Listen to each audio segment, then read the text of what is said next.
Hi guys, क्या हाल चाल? सब बढ़िया। तो आज की क्लास में हम लोग देखने वाला है डेवलपमेंट एक्सपीरियंस 1947 टू 1990। इसके अंदर सारा important questions plus PYQs included है। तो तुम लोग कहीं नहीं भागना है, इस क्लास को बढ़िया से देख लो, समझ लो, तुम्हारा काम हो जाएगा। बस तुमको इतना करना है कि अभी टाइम है तो आंसर्स वगैरह को लिख लिख के प्रैक्टिस करो। एक बार बढ़िया से समझ लो, याद कर लो, उसके बाद कॉपी में लिख लिख के भर दो। आ रहा है बात समझ में? चलो फिर क्लास चालू करता है। Unit 6 development experience 1947 to 1990। What was the condition of the Indian economy on the eve of independence?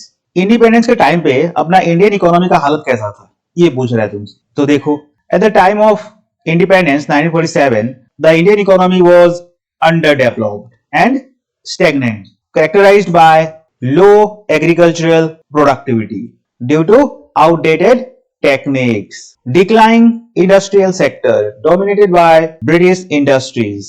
Next, poverty and unemployment with a low standard of living. तो देखो, इंडिपेंडेंस के टाइम पे अपना हालत बहुत ज्यादा खराब था, हर एक तरफ अनडेवलप्ड एंड स्टेगनेंट सिचुएशन था, जिसमें तुमको देखने को मिलेगा लो एग्रीकल्चरल प्रोडक्टिविटी, क्योंकि जो टेक्निक वगैरह था वो लोग जो इस्तेमाल करता था वो आउटडेटेड था। नेक्स्ट, इंडस्ट्रियल सेक्टर डिक्लाइन कर रहा था क्योंकि ब्रिटिश इंडस्ट्रीज वगैरह डोमिनेट कर रहा था उस समय पे। नेक्स्ट, चारों तरफ पॉवर्टी एंड अनएम्प्लॉयमेंट फैला हुआ था, जिसके वजह से स्टैंडर्ड ऑफ लिविंग काफी नीचे था। नेक्स्ट देखो, what are the three sectors of the Indian economy? तो पहला है प्राइमरी सेक्टर।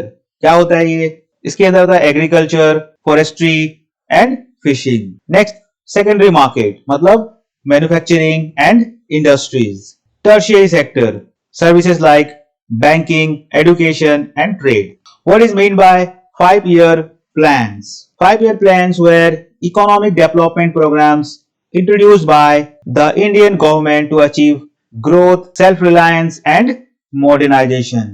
तो 5-year plan क्या है? ये एक इकोनॉमिक डेवलपमेंट प्रोग्राम है which is introduced by Indian government to achieve growth, self-reliance and modernization. What are the common goals of 5-year plans? तो पहला है इकोनॉमिक ग्रोथ। इसमें हम लोग क्या देखता है? Increase national income and GDP. तो ये अपना फोकस रहता है नेशनल इनकम और जीडीपी को इंक्रीज करने पे। कहां पे? Economic growth. Next, self reliance, reduce independence on foreign imports. तो दो चीज होता है, एक एक्सपोर्ट होता है और दूसरा इंपोर्ट होता है। एक्सपोर्ट मतलब जब हम लोग चीजें बाहर बेच रहे हैं, मतलब अपने कंट्री के बाहर चीजें बेच रहे हैं, और इंपोर्ट मतलब जब हम लोग बाहर से चीजें खरीद के लेके आ रहे हैं अपने कंट्री के अंदर। तो जब भी तुम इंपोर्ट करता है ना, बाहर से चीजें मंगवाता है, तो पैसा कहां जा रहा है? बाहर जा रहा है, देश के बाहर जा रहा है, तो उसको कम करना है। Next, equity, reduce poverty and income inequality. Next, modernization, promote industries and new technology. Define green revolution. The green revolution was an agricultural reform introduced in the 1960s that used high yield variety seeds, chemical fertilizers and irrigation to increase food production. तो क्या ये green revolution? ये एक agricultural reform था और कब हुआ है? 1960s में। That used HYV seeds, chemical fertilizers and irrigation to increase food production. What is import substitution? Import substitution is a trade policy where domestic industries are promoted by reducing imports through high tariffs and restrictions on foreign goods. तो ये import substitution क्या है? ये एक trade policy है जहां पे अपना इंडियन इंडस्ट्रीज को बढ़ावा दिया जाता है। क्या करके?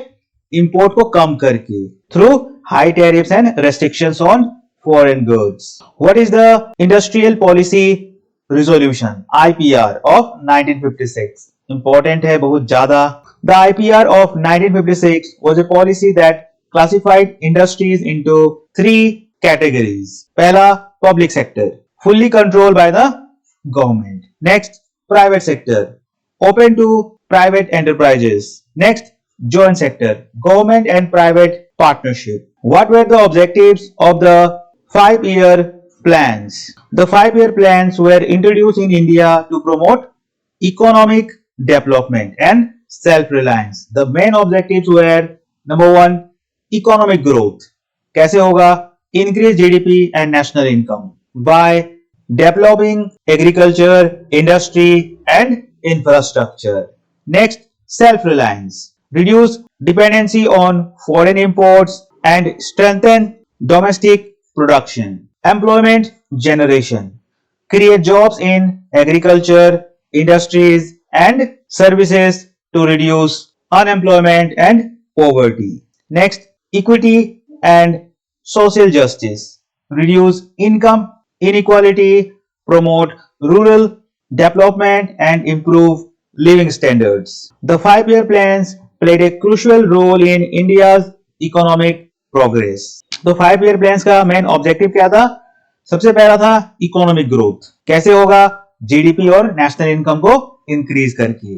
Next, self reliance, foreign imports को कम करना है और अपना डोमेस्टिक प्रोडक्शन को और मजबूत करना है। Next, employment generation, create jobs in agriculture, industries and services. Next, equity and social justice, income inequality कम करना होगा, promote rural development and improve living standards. तो ये था अपना 5-year plans का ऑब्जेक्टिव, बहुत ज्यादा इंपॉर्टेंट है ये। Explain the features and importance of the Green Revolution. The Green Revolution was an agricultural reform introduced in India in the 1960s to increase food production using modern farming techniques. तो इसका feature देखो, इसमें क्या होता है? Use of high yield variety seeds, increase crop production especially for wheat and rice. Next, chemical fertilizers and pesticides, improved soil fertility and protected crops from pests. Next, expansion of irrigation facilities, reduced dependence on monsoon rains. Next, mechanization of agriculture, use of tractors, harvesters and tube wells for higher efficiency. इसका importance भी देख लेता है। Increased food production, कैसे?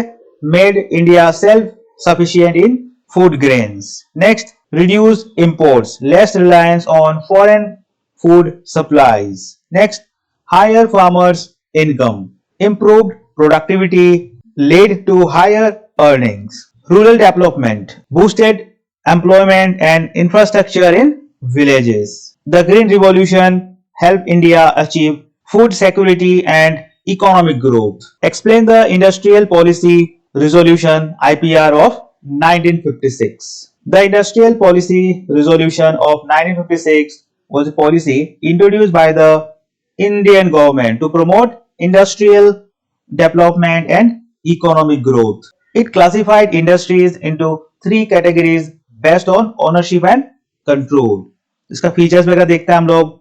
Division of industries, तो 3 division किया गया था। पहला कैटेगरी 1 पब्लिक सेक्टर, इसके अंदर क्या होता है? गवर्नमेंट ओन इंडस्ट्रीज वगैरह आ जाता है, जैसे कि railways, defence, atomic energy.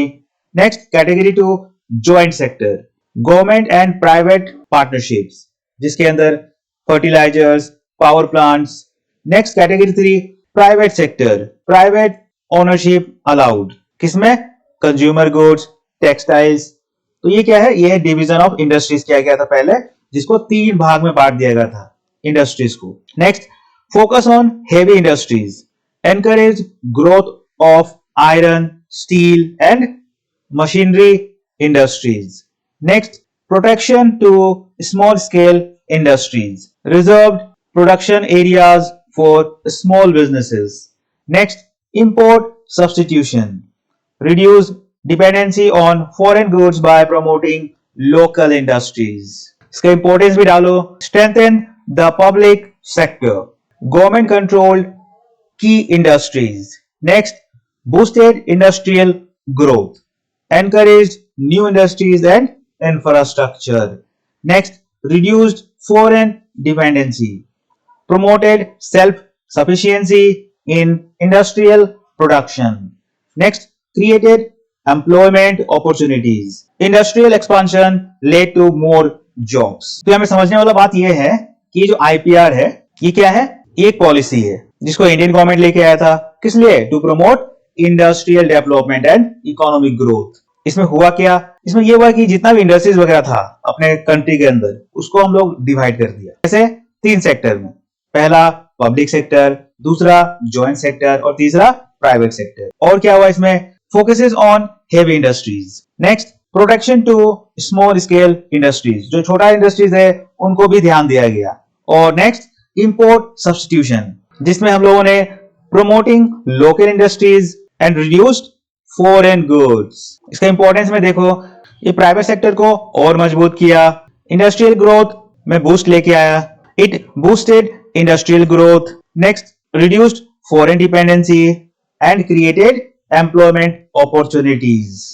Explain import substitution and its advantages. Import substitution is a policy to reduce imports and promote domestic industries by imposing tariffs and restrictions on foreign goods. तो देखो अपना main मकसद क्या था, ये import substitution लाने का, to reduce import and promote domestic industries. समझ रहा है? तो अपना मेन मकसद यही दो था कि जो import है उसको कम करो और अपना जो डोमेस्टिक इंडस्ट्रीज है उनको बढ़ावा दो। इसका एडवांटेजेस वगैरह देखो, growth of domestic industries, encourage local businesses and reduced dependency on foreign goods. Next, employment generation, increase job opportunities in manufacturing and related sectors. Next, improved trade balance, reduced foreign exchange outflow by cutting imports. Next, economic self-reliance, strengthen national industries and reduced reliance on foreign economies. Next, encourage industrialization, led to the development of key industries like steel, textiles and chemicals. तो ये import substitution लाने का फायदा क्या हुआ, सबसे पहला तो growth of domestic industries. Next, employment generation. Next, improved trade balances. Next, economic self-reliance. Next, encouraged industrialization. इसे conclusion में डाल देना कि import substitution helped India achieve self-sufficiency, but lack of competition led to insufficiency in industries. तो ये था अपना unit 6 development experience 1947 to 1990। इसके अंदर सारा important questions plus PYQs included है। अब तुम लोग का काम चालू होता है, यहाँ से सारा क्वेश्चन को तैयार कर लो, यहाँ से एक भी क्वेश्चन नहीं छूटना चाहिए कि भूलने का कोई चांस ही ना हो, और क्वेश्चन देखते ही बस भर देना है। आ रहा बात समझ में? और भाई साहब एग्जाम में किल कर देना है। ठीक है, फिर चलो अभी के लिए रखता है, बाय बाय।